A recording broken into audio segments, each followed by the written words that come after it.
Now at 5, the Joplin City Council will consider an ordinance that would ban mini alcohol bottles in the city.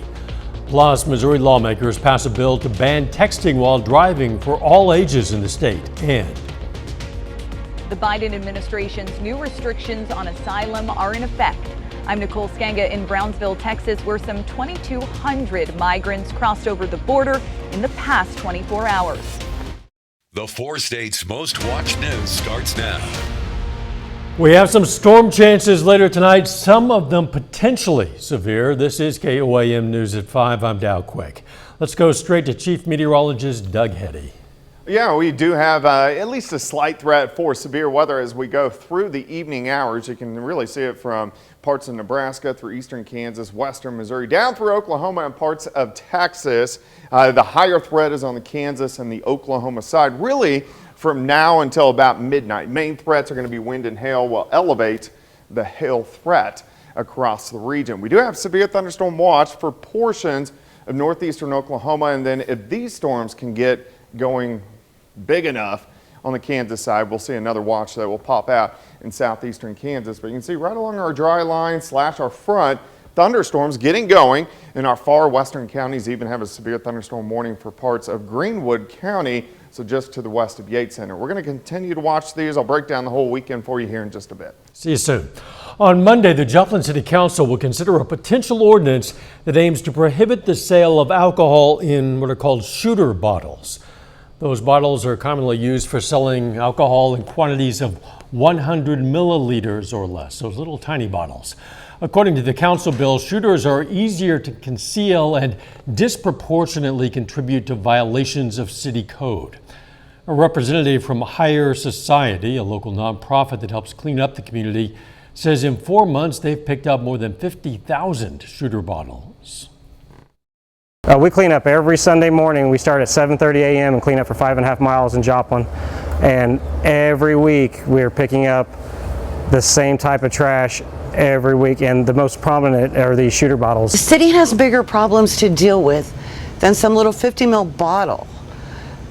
What's next? Somebody didn't clean up after their dog at the park, so now we're going to ban anyone from having pets in the park. We're going to ban cars because somebody honked after 10 o'clock. Nobody can drive on the streets. What are we going to ban next? Tonight at 6, we're going to hear more perspectives from proponents and opponents of the proposed ban on shooter bottles. A bill that would ban texting while driving in Missouri heads to the governor's desk after clearing the Senate. Missouri is one of only 2 U.S. states without a law that prohibits people over 21 from texting while driving.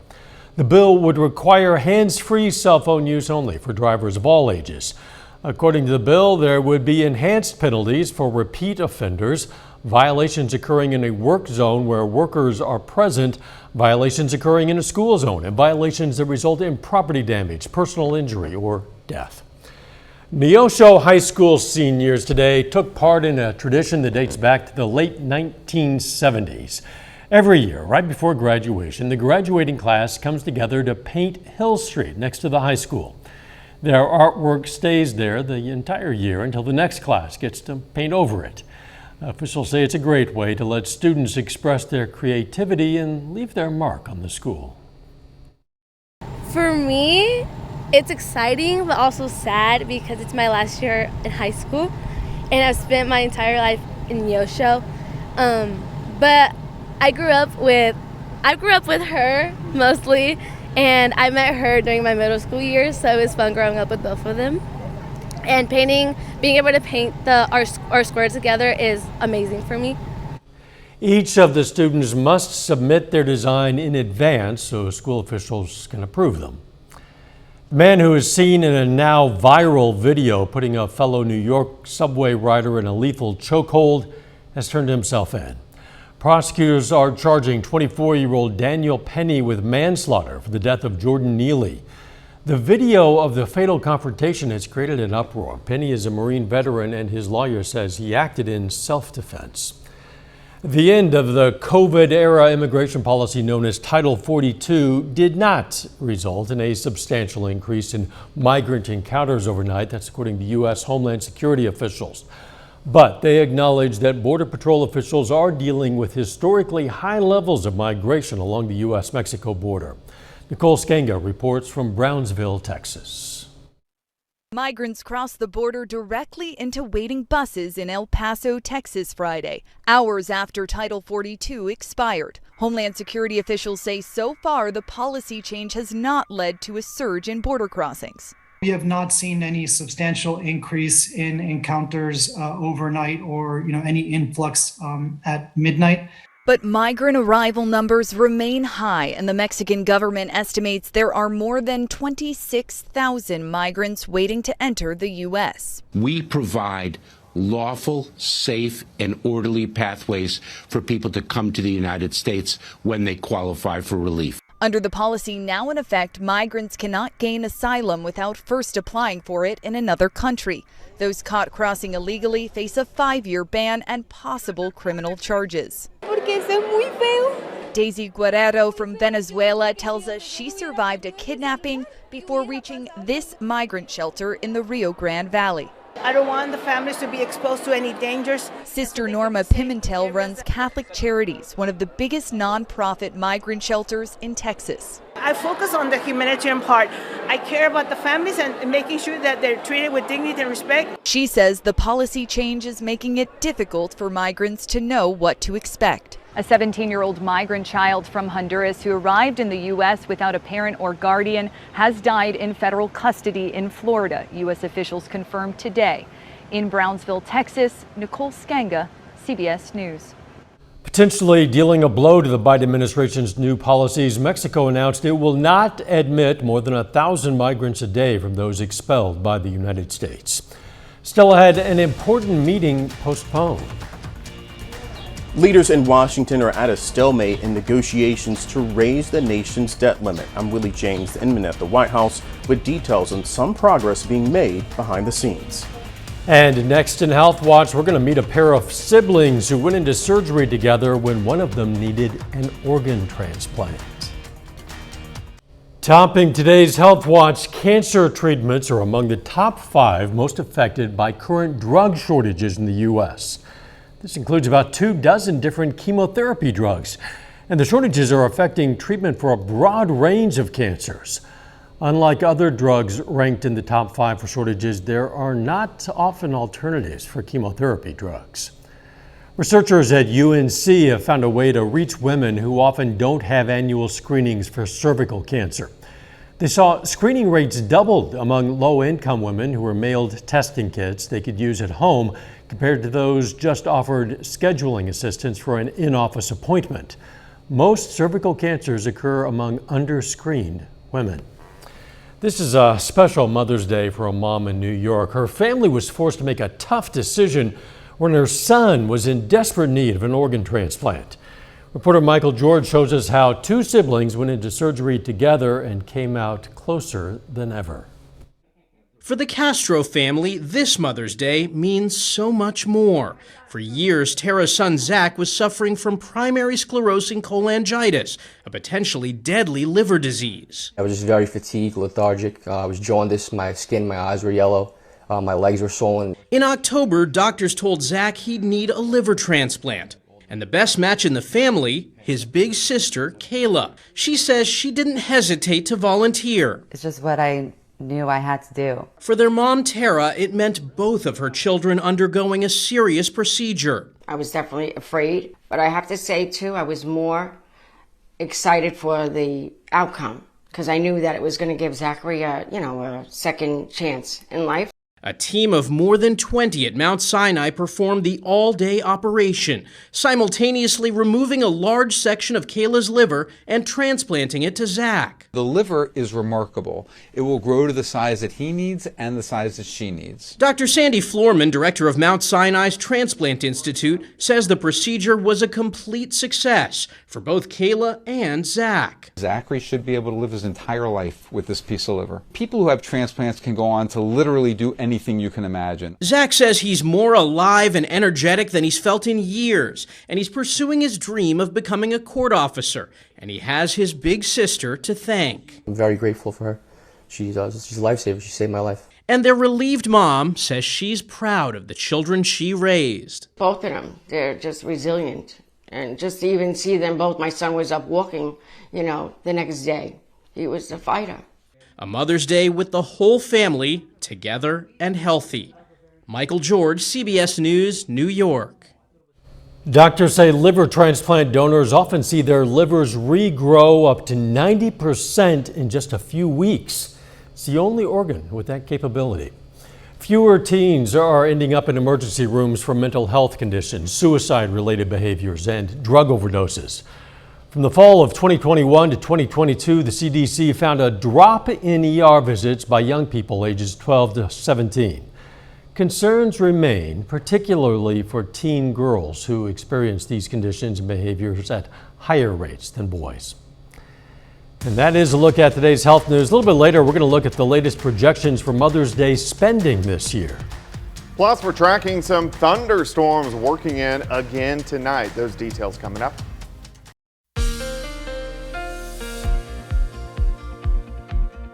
Well, we had some thunderstorms, some powerful ones that rolled through last night, some scattered ones this morning, and then we are watching for some more trying to pop up as we get through the evening hours. Nice shot, Indigo Sky Casino and Resort. Indigo just outside of Seneca, Missouri. All right, we have severe thunderstorm watches, which are out through the evening hours. This is in southeastern Kansas, northeastern parts of Oklahoma. So mainly in our western counties, one severe thunderstorm warning. This is Greenwood County. Out toward the Flint Hills, and you can see those thunderstorms erupting, getting through the cap over the past hour or two, and that's what they're going to continue to do, continue to fire up and then slowly start to work off toward the east as we go through the evening hours. But the greater severe threat's going to be Kansas and Oklahoma. Still, even the metro, we can get some pretty powerful ones in here later on tonight after about 11 p.m. Right now, severe thunderstorm warning until 5:45. So this is really from Eureka, and this is for quarter to $1/2 size hail. So we do have very big hail makers. These extend a little bit farther south and then west, which they are developing right along that front. In fact, quite a bit of severe weather. You can see this big upper level low spinning across parts of Nebraska. So that is what's firing off these showers and thunderstorms. So tornado watch, parts of Nebraska, and then you hit the severe thunderstorm watch, and then these watches continue all the way down into southwestern parts of Texas. So thunderstorms again as we go through the evening hours. Scattered thunderstorms, mainly western counties. Next couple hours starting to push off toward the east. So here's 9 p.m. affecting from Chanute back toward Fredonia. Once we progress through the overnight hours, these will continue to start to push off toward the east. Here's 11:30. Chanute, Independence, Parsons, Oswego, getting into Pittsburgh, Joplin, strong, possibly severe storms. So this is midnight, 1 a.m. Periods of showers and thunderstorms push into southwestern Missouri late tonight. And then most of these will calm down once we get into the morning hours, and then they flare up again late in the day tomorrow. Temperature is pretty good. Most of us sitting into lower 80s. You can see the cumulus clouds popping outside. 82 south winds, kind of breezy, at about 10 to 20 miles per hour. And once we get rid of these storms through the overnight hours tonight, we break out, see partly sunny skies for the day tomorrow, and it looks pretty good. Upper 70s by noon, and then we get into low to mid 80s again by tomorrow afternoon. It's tomorrow night. Here comes scattered thunderstorms again. We don't really have the upper level support for severe weather tomorrow night into Sunday. We could get some strong storms, but not really looking at much in the way of severe weather. Scattered thunderstorms into Sunday morning, and then all day Sunday just kind of hit and miss. Scattered showers and thunderstorms sticking around, and especially kind of flaring up late in the daytime hours. Day planner for you tomorrow, 67 to start, 78 by noon. High temp right around 84 degrees. Most of our thunderstorms tomorrow occur tomorrow night. Scattered thunderstorms Sunday and Monday. May get a random shower Tuesday into Wednesday, but mainly dry Tuesday and Wednesday. Thunderstorm chances increase again next Thursday and Friday, but we need the rain.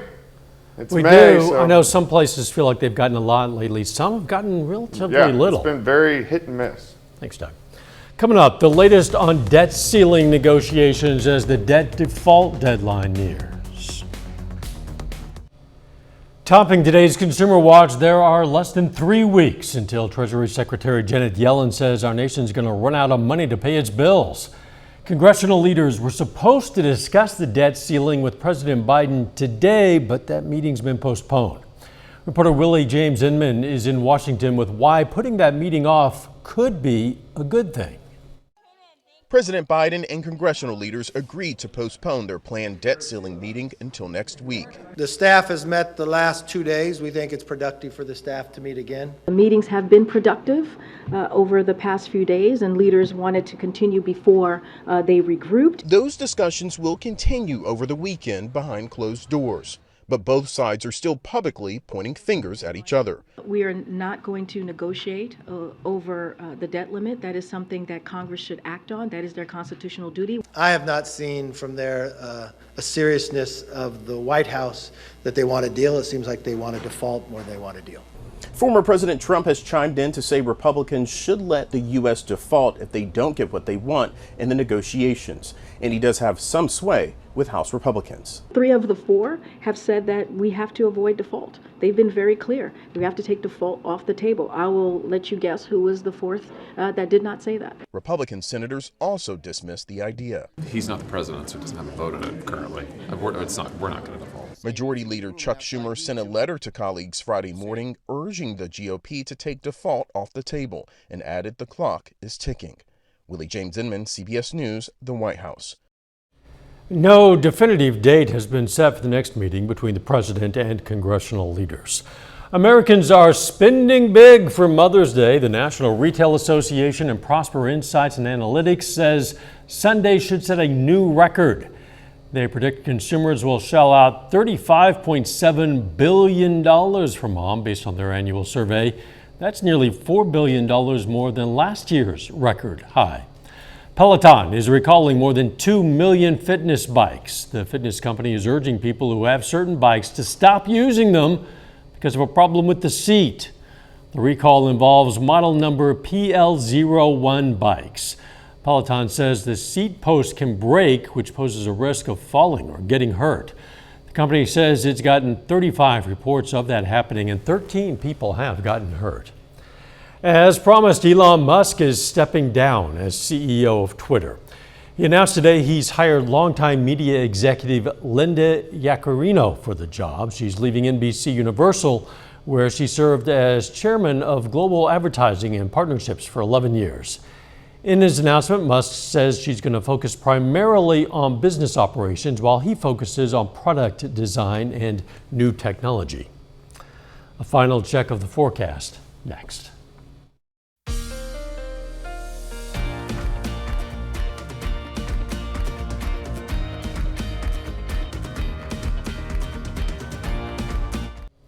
Up next on the CBS Evening News, a verdict is reached in the case of an Idaho mother charged with killing her kids in a doomsday plot.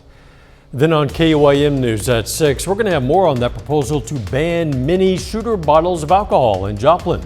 Plus, Freeman Health System partners with an organization to provide free mammograms. And MSSU softball looks to advance to the regional championship of the Division II National Tournament. Stay with us for the CBS Evening News and then KOAM News at 6.